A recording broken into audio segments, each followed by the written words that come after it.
I guess we should be used to it by now. Silver got absolutely hammered today. Gold got hit pretty hard too. And the dollar won the battle. But that's just it. The war will be won by gold and silver. I'll explain what happened in the markets today and why this will not last as we explore.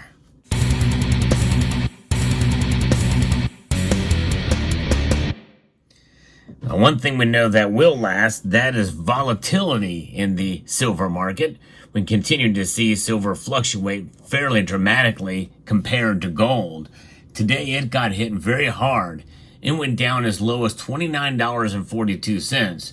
Right now, moments before the markets close, silver's down 3.5%, down over $1, down $1.08 specifically to $29.70. Gold only got hit about 1.6%, down 37.7% to $2,322.90. Between the two metals, the safest bet is gold right now. It's really been hovering at these all-time highs, but if you understand and are okay with the volatility in the silver's price, well, the best thing you can do is ride the wave up and down. It's like a yo-yo. But the thing is when you hold your silver, much like what you see here, well, you know, you can weather those storms because the silver is in your hands. And those diamond hands holding on to that silver means that it doesn't matter what the markets do. Silver will indeed be still what it has been for thousands of years. An ounce is an ounce is an ounce, no matter what dollar is tied to that ounce. And but one thing we know for sure is the dollar will continue to lose value. Silver's price will fluctuate. The value of this will continue to go down as measured by the price. And that is the thing we hope for and we understand here. So I'm going to be referencing two pieces here as we discuss what's going on. Why did this happen? Well, it's because of the Purchase Managers Index. Those numbers have been released for the United States, and that excited the dollar because it jumped higher in the U.S. session after this report came out. It outpaces the European ones, which were missing estimates. The U.S. dollar had already shot higher in overnight trading, with the greenback outpacing the Japanese yen, hitting again 157 to the yen. And this is what is kind of buoying up the dollar.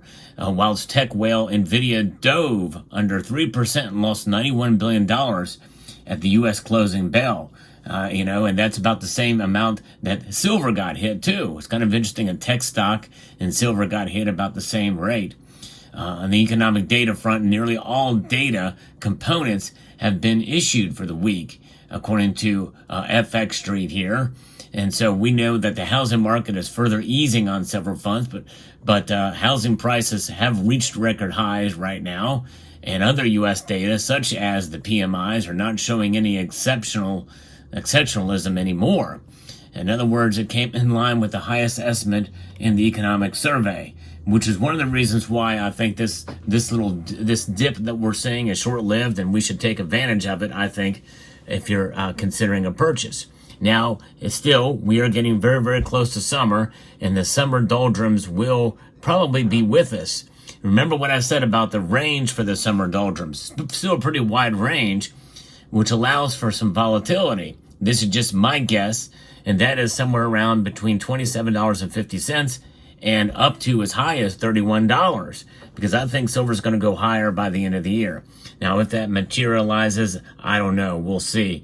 It's fascinating, and it's entertaining, and it's fun at times, and that's exactly how it should be taken to speculate on where silver's price is going to go. But it doesn't change the overall fundamentals of why we stack. Pretty remarkable indeed. So the dollar's strength is up, but you still lose because you're losing purchasing power at a rate of a couple of tenths of a percentage point per month and 3.4% per year.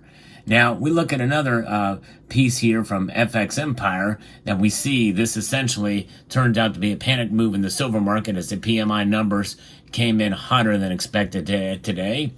There's also a lot of reasons for silver to rally. And I think this is something that we should consider, as this is just sort of a noisy session here. And by the way, before I get into too deep on this, you're probably noticing this piece of silver and maybe this piece of silver here. Stay tuned. I'm going to talk about those here towards the end of the video. So stay tuned for that. And we did see silver plunge during the trading session. And we're back below $30 again, with PMI coming in hotter than anticipating, but still at the top level of the estimates. So it didn't blow it out of the market or out of the way. Both manufacturing and service PMI numbers in the United States were better than expected, and therefore it's in a run back to the US dollar. But at this point, I'm not sure if it's going to change things in the longer term, and it's not.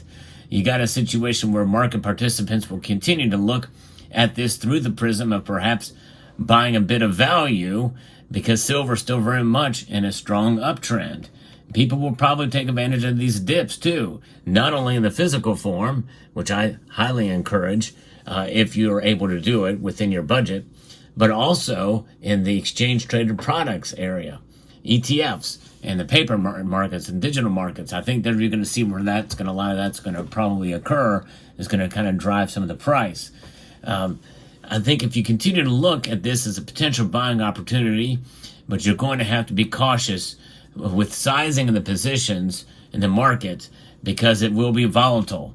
Silver is volatile under the best circumstances, and that's probably not going to change anytime soon.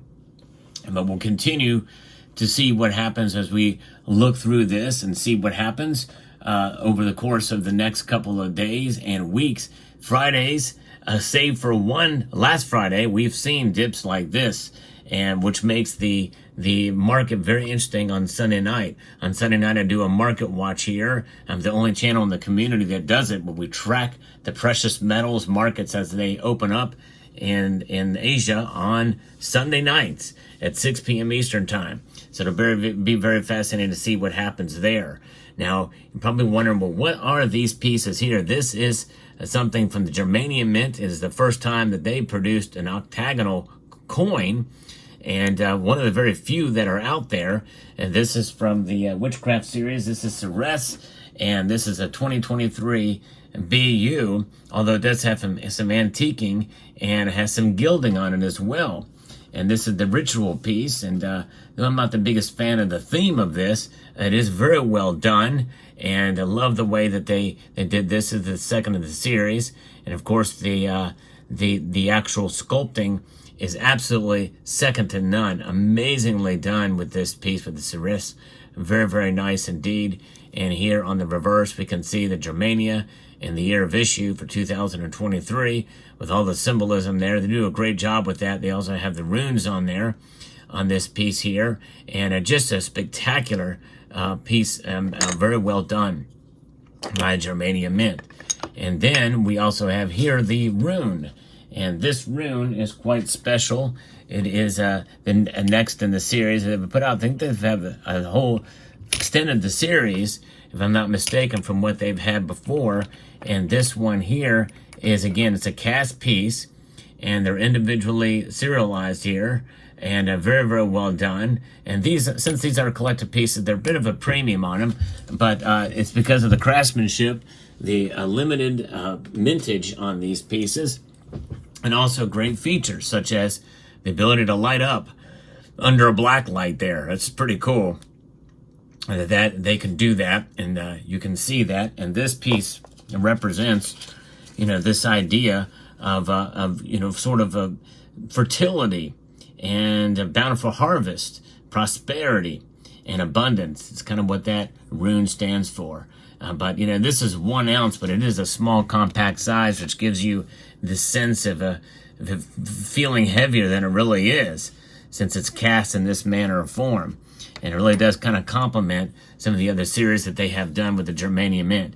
And they're absolutely amazing in their quality and craftsmanship of the products that they do, and they sent these to me for you to look at before they are released. So fascinating indeed to see how many different ways silver can be produced.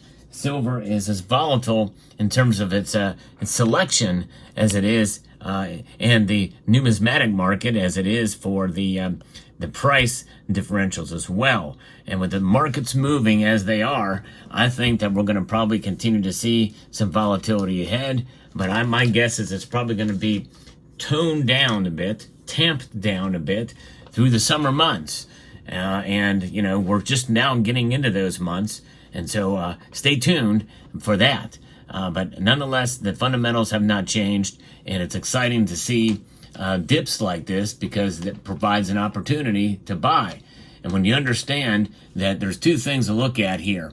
Number one is that silver, no matter what the price does, will be a store of value, especially if you utilize dollar cost averaging. Dollar cost averaging, I think, is so important if you are a consistent stacker. Consistency is the key here when stacking silver. So that you buy during the, no matter which way the price moves, except for extreme situations. In those cases, you could enhance it a bit by not buying any at all. There's a time not to buy silver either, to maybe buying a little bit more when the price falls a little bit, or a lot, you know, depending on what you have available there in terms of the number of these that you can spend at any given point in time. Number two is silver's price has not moved below $28. In these big dips we've seen it oscillate back and forth, but it's not fallen below $28, except for one period of time, very, very short period of time, where it fell into the high 27s. Otherwise, I think that is a victory that we can take, considering where silver has been, especially in the last decade, and especially in, you know, with the volatility stuff we've been seeing since the squeeze movements. But here we are. We are now starting to see solidification of silver's price, I think, above $28, and that's a reason to celebrate. And so there it is. So silver, especially if you measure it, as I mentioned in a previous video, since the beginning of the year, it has preserved your wealth in the beginning of the year if you started stacking then. But keep in mind, you're going to see days like this, and who knows what comes next week. And we may, even if it goes back down to $28 an ounce, so be it. We could see this happen throughout, but I think there is a pretty hard support around that $28 level. Let me know what your thoughts are in the comment section down below. Hope you found this video informative, insightful, and educational. Would like to extend a multitude of gratitude to each and every one of you for taking the time to watch, and to encourage you to please rate, share, comment, and subscribe.